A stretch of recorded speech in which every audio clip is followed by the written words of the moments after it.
There's the solar panel wires, they come through there, and I'm just threading them at the minute through this conduit that goes down this column all the way down, which was a bit of a farce, but it's actually made things easier to get the wire through. And comes out there. I've got 8 LED spotlights, and I'm going to have them so that 4 are on each like ring. So we've got 4 on and 4 on, and if at any point I want to turn these ones off to give them a little bit of darkness, which is not really going to happen in a tiny van, but it's just nice, then I've got that option to do that. And then I've also got 2 LED strips. I've actually got 3, but I might only use 2. I've got 2 LED strips that I'm going to put as like a countertop lights. Anyway, the wiring that comes with the EC155, there's only, I think it's 2 meters. It's not enough anyway.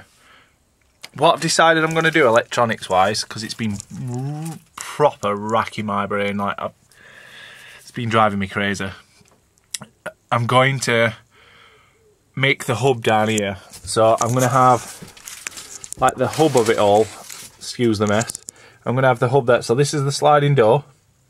I'm going to have the fold out seat round about where it is there. And then I'm going to have a corner unit there and there. You can just see the white tape on the floor there. It was originally just going to be just there, but I've decided to turn it into a corner unit because why not? Because that's just wasted space otherwise. And on this area there's going to be a cupboard with like a backsplashy kind of sort of thing you'd see in like your science classes at school, I think, you know, with the plug sockets and the USBs and whatnot in there. And in that cupboard I'm going to have the electrics, I'm going to have the battery, I'm going to have the power control unit, I'm going to have the solar MPPT controller, like the main one, and the leisure battery. That's going to all go in there. And then, because the wiring is only 2 meters ish, that should then be able to reach the corner, which will, I'm going to have, that's going to be kind of wasted space, so I'm going to put inside there the diesel heater. And eventually I suppose I could put gas in there. However, at the minute I'm not really bothered about having fixed gas. I'm just going to have a non-fixed unit that I can cook outside or inside wherever I want to. I like that freedom. And it's expense as well, because it's another massive amount of money as far as I'm concerned. Leisure battery, power control unit, MPPT controller in there, diesel heater next to it, and then all the plug-in whatnots are going to be up there. I'll have either under that side or under this side, probably that side though, I'll have the extension like lead for what's it called, hookup. It's an underslung one, so it's going to be underneath the van. That's going to be either there or there, either way it'll reach. So that's most electronical things. Solar panel is up here, and that is going to go, it's gone, I've put the conduit in behind there. That's going down there, you can see it poking out. That's going to go under the floor. I'm going to make a channel that it can go under. So lastly is going to be the lights. The lights, obviously you can't reach the back of the van over there from there with the wires that are in it. So I'm extending them. And also up here, I want the like portable, the smaller unit, the smaller panels. So I'll have a diesel heater panel, I'll have a solar panel, like as in control panel, and I'll have the Sergeant panel. So there's going to be 3 control panels up there, and I might put the switches there too, as in like the on-off switches for the lights. So yeah, so that's all there. Again, it's all really close, but it might not reach up there. So I've also got up there, I don't know if you can see it, there's actually a ground point there, and I might actually end up using that. So with all this in mind, what I'm going to do is I'm going to bring the wiring up the side of the rib, and then I'm going to run it along this black conduit I've just put in there. I'm going to split it there, there, there, and there, and I'm going to run the wires 1, 2 and back again. 1, 2 and back again. And then 1, 2, back again, 1, 2, back again. And the negatives I'm going to bring all the way around, I believe, to that point there. Probably unnecessary. I could probably make it all ground there, or I could make it all ground there, but it would mean like sanding paint off, drilling through, putting a bolt in and screwing it all. Why do all that when there's already a point right there? So that's my sort of my thought process. This is, well, that's not what I've bought today. So in here we've got some electrical bits. That's the MPPT controller, and it's by Photonic Universe. Apparently, I think they're British made, but they're supposed to be really good quality. You're supposed to put ferrules in there, but you can put just raw copper wire into the bottom and tighten it up with those screws, but I'm going to do a proper job. That's that. Then I've got this twin core cable that's going to go to the battery from the solar panel. It's rated at, I think they said it was 60 amp or something, I can't remember what they said. Either way, it was way more than enough for what I'd need. I've got 3 meters of that in case I need to use it for like the diesel heater or anything. Then I've got red 1mm, 30 meters of it. That's for positives. I've got black 30 meters of it again for positives, for negatives even. And then I've got a blade fuse for 20 amp. And I've got this like holder that is got to be between the solar panel MPPT controller and the battery. I'm assuming so that this will blow and not that, but cross that bridge when we get to it. I've also got these switches, which I'm going to use for the like underslung sort of. I keep saying underslung. I never say that word. They're like LEDs that go underneath the cabinets. So I've got a couple of switches for that too.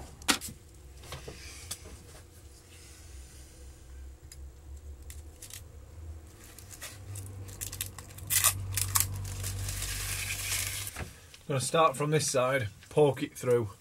Hopefully I'll get it all that way.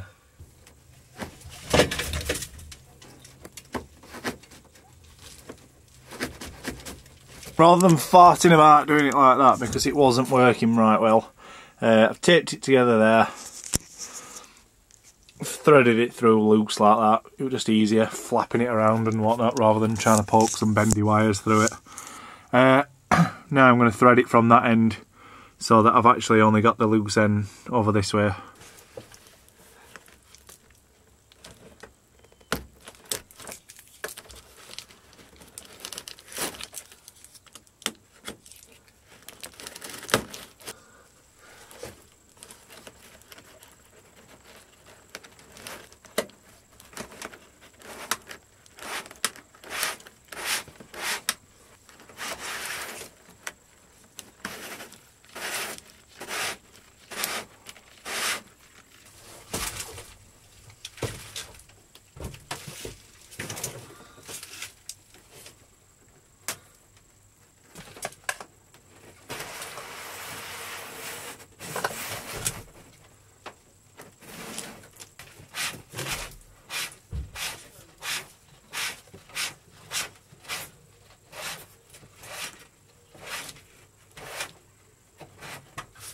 Right, so these are my thoughts.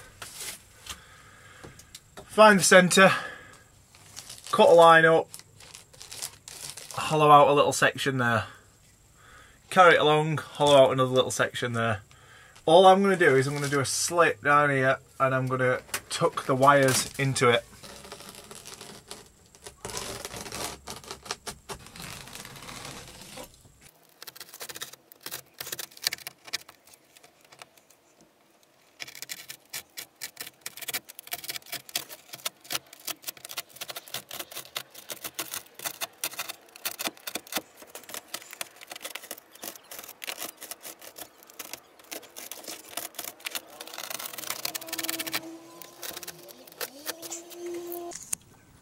Right, here you can clearly see that I have not got the foggiest of what to do electronically. So my idea was have wires coming up there. They come out in these loops that you can see up here like this. So they go up there into the conduit, one spotlight, two spotlights, and back again. Down, one spotlight, two spotlights, and back again.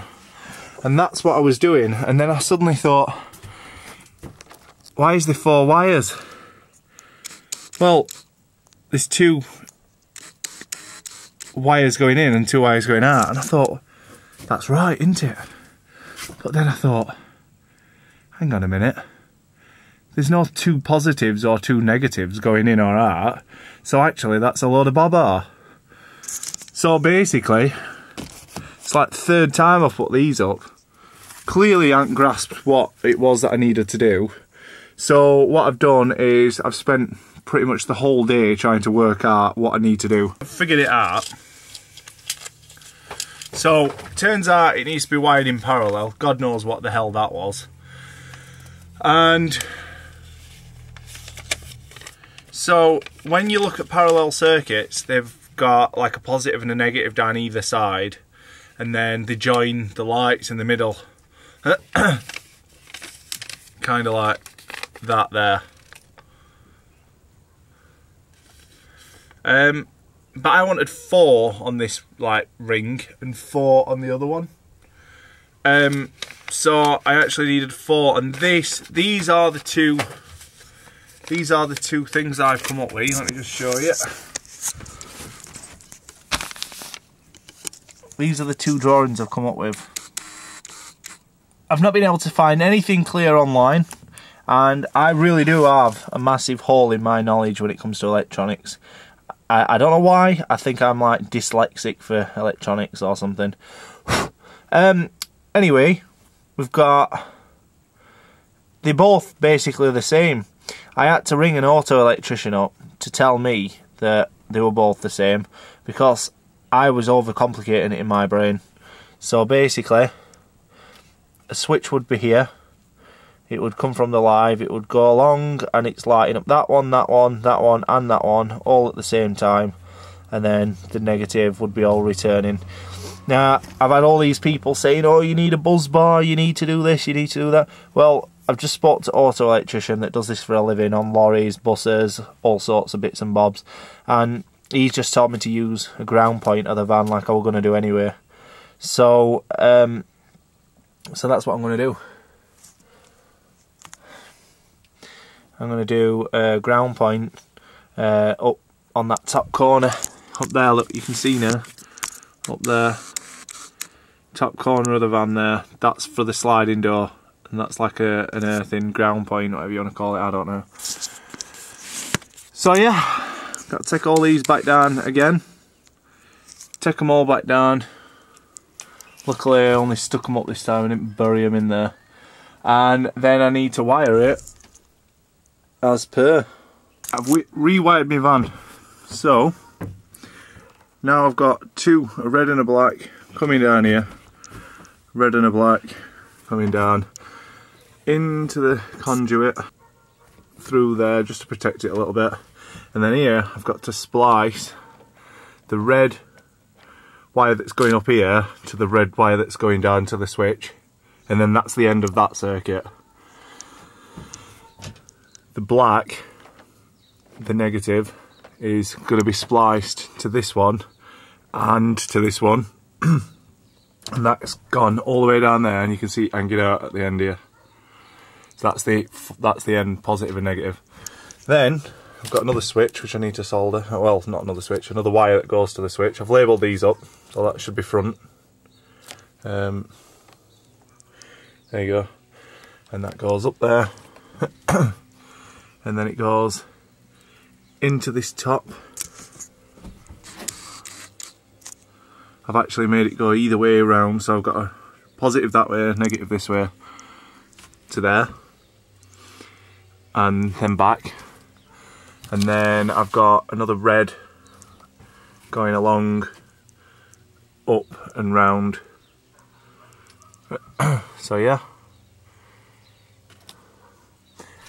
So I was really struggling to get my head around it. I know it's really simple, but sometimes when you're not quite sure on something, that simple like circuit is, I don't know, for me, if I would only need to put the wires in a different place, and that could confuse me, could put me out. So I've tried to mirror this actual drawing, so that's what I've actually got. So that's the side of the van, and then each wire comes out, but you just have to try and imagine that each one of these parallel bits of wiring is actually stuck together, so they go up like that.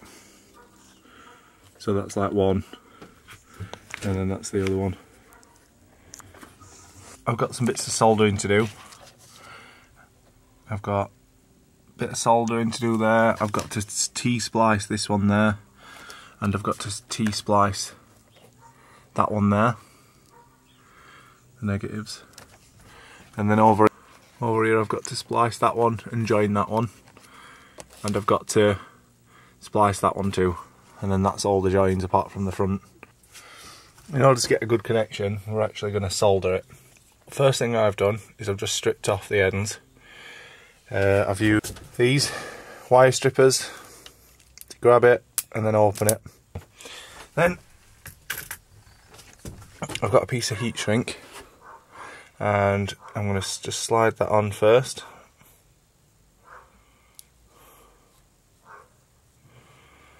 Like that. And what I like to do is I make a hook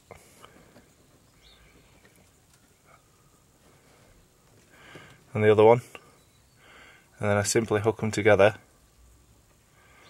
like so, pinch them, and then give them a twist.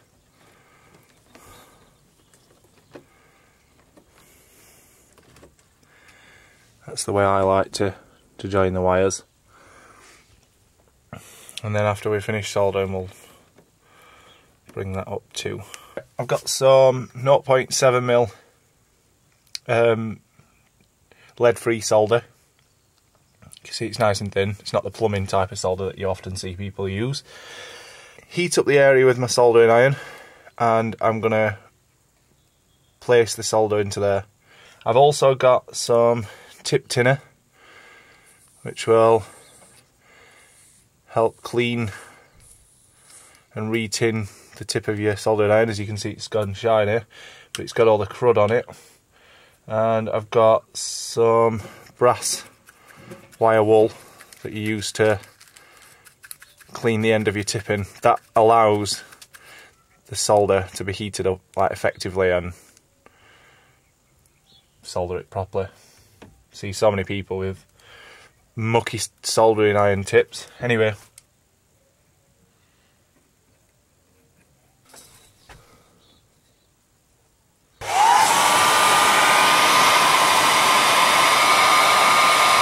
that's it. It's not going to touch that, so that's fine. I just heated it up with the hairdryer. Realised halfway through that the hairdryer was on a cooler setting, like an idiot. But there we go, done. Don't know if you can see this very clearly. I've tried to make it so that you can on there, but this wire here goes to this section, and it also goes round to the other section, but we also need to join it to a negative point, like a neutral or earth or whatever, and that's where this one goes. This is just a single wire that goes all the way to the end of the van, and I need to tap into this. I need to open this up so that I've got bare wire. I'm going to use these. Some people say not to use these because they can damage the wire, and I would agree, but it's all I've got. So as you can see there, I'm just pinching it, and then it's going to open it, you see, like that. What I need to do is I need to open it up so there's like a hole for me to poke through, like threading a needle. You can use use whatever you've got. I'm going to use this drill bit through the middle of that wire. Put it in there. I'm going to strip off more than normal, like that. Slide that off at the end. give it a good twist.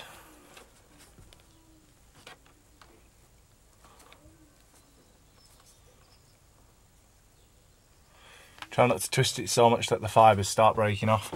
And then all I've got to do is I've got to poke it through that hole.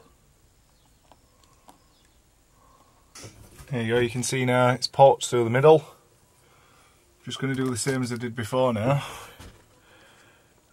I'm going to bend it and wrap it round.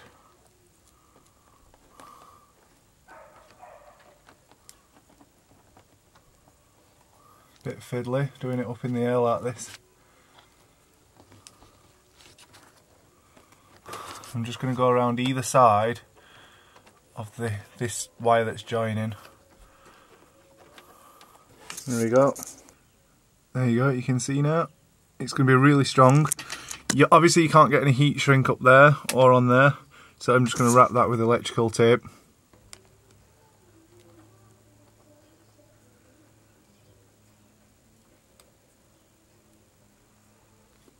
There you go. Lots of solder on there. It's tough as oak, and I'm going to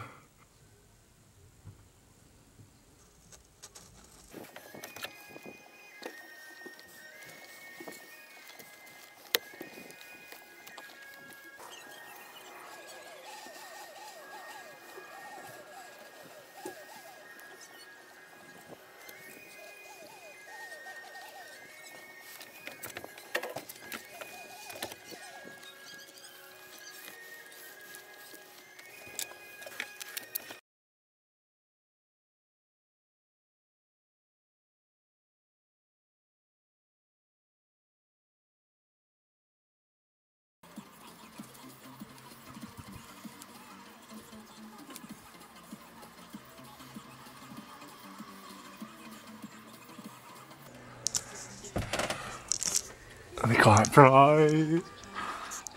There's something satisfying about lights, like electronics, like getting them working.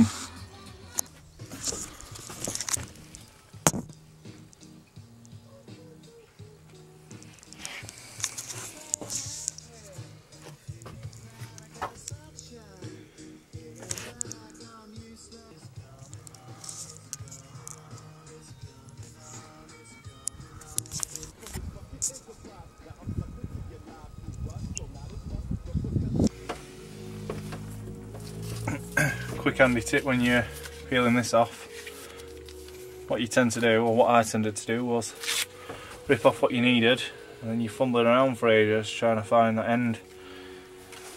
It's actually easier to big reeler it off and then do it.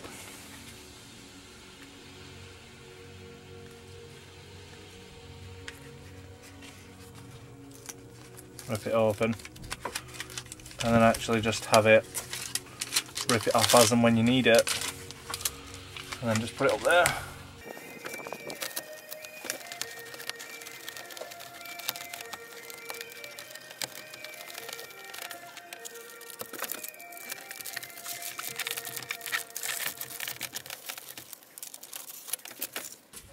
Scratch that, this is even better.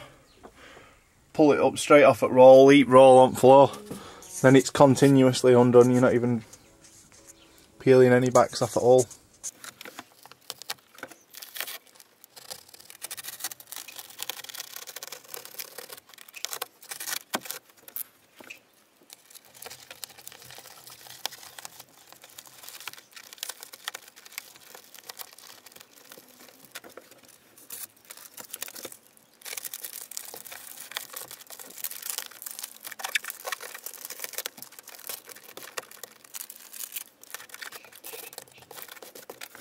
It's taken all day, but wires are sealed in place, and the holes are taped up, and that's it. That's almost a full day's work. That soldering a few bits of wire, wiring them up, and then tucking them in and foiling over them. That's almost a full day. Crazy. Now we've got to get some battens on the sides, there and there, and then probably top one as well. Actually, I'll probably do top one and this one, and then to bridge these bits, what I'm thinking to bridge these is literally have that just up to the edge like that, just literally up, and it would be attached where my hand is, so that top piece is not going to move anywhere. I might chock it behind, I might put like some sort of like wood chock there and screw into it, or I might screw diagonally up into the rib up there, so it'll be attached there, there and there,